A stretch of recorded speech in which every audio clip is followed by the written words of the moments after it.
నిర్ణయాలు ఏం జరగవు వికే గారు. రైట్. రఘు గారు, ఇప్పుడు పార్టీ బలపడాలి అంటే ఆ పార్టీలోంచో ఈ పార్టీ నుంచో వలసలే ముఖ్యం.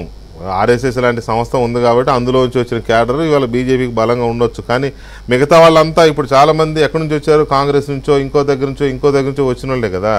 ఇవాళ వైసీపీ నుంచి స్టేట్కి కొంత క్యాడర్ వస్తుంది అంటే అది బీజేపీకి బలాన్ని పెంచేదే కదా. దాన్ని వద్దనే పరిస్థితి ఉంటుందా మీ పార్టీ వైపు నుంచి? సో ఇప్పుడున్నటువంటి ఇమ్మీడియట్ పరిస్థితి అయితే మూడు పార్టీలకి రాష్ట్రంలో ప్రజలు పట్టం కట్టి రాష్ట్రాన్ని మీరు అభివృద్ధి పరచండి, వెనుకబడిన నాశనం నష్టపోయినటువంటి రాష్ట్రాన్ని ముందుకు తీసుకెళ్ళాలని ఇచ్చారు. అది ఎజెండా, ప్రథమ కర్తవ్యము ఎజెండా మూడు పార్టీల మీదే ఇదే ఉంది.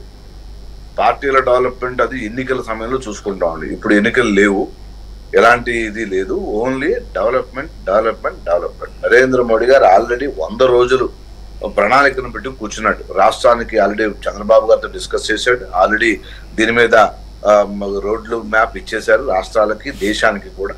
సో ముఖ్యంగా ఇప్పుడు చేయాల్సింది ఒకటేనండి, రాష్ట్రంలో ఏ విధంగా నిధులు సమకూర్చుకోవాలి, ఏ విధంగా అమరావతి కట్టుకోవాలి, ఏ విధంగా పోలవరాన్ని నిన్న ముఖ్యమంత్రి గారు వెళ్ళొచ్చాడు, ఏ విధంగా పోలవరం పూర్తి చేసుకోవాలా. ఇది ముగ్గురు పార్టీల యొక్క ప్రజలు ఇచ్చిన తీర్పుని శిరసావహించడమే. రాజకీయాలకి పుస్తకం తావులేదు.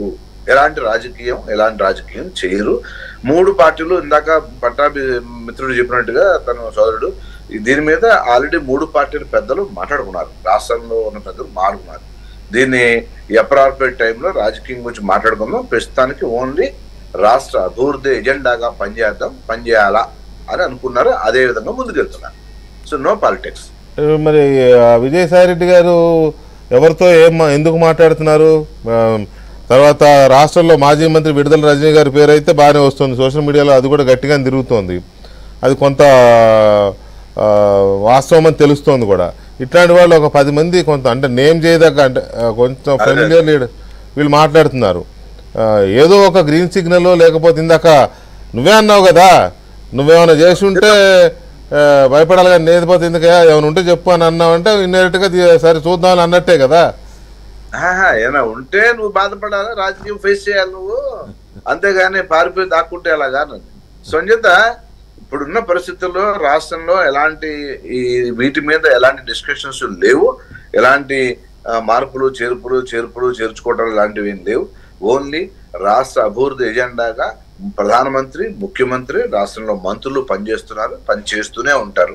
సో నో పాలిటిక్స్ అటువంటి. ఇప్పుడున్న పరిస్థితుల్లో రాజకీయానికి తావులేదు, ఓన్లీ డెవలప్మెంట్ ఎజెండా మీద ప్రభుత్వం దృష్టి కేంద్రీకరించింది, మూడు పార్టీలు దృష్టి కేంద్రీకరించున్నాయి.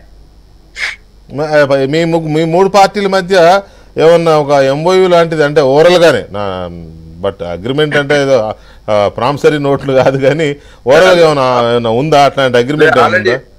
మూడు పార్టీల నేతలు మాట్లాడుకున్నారు. అదే మీరు అంటేనే నేను అడుగుతున్నా, ఓవరాల్ గా అనుకున్నారా మనం వైసీపీ నుంచి ఏమైనా తీసుకోవద్దని?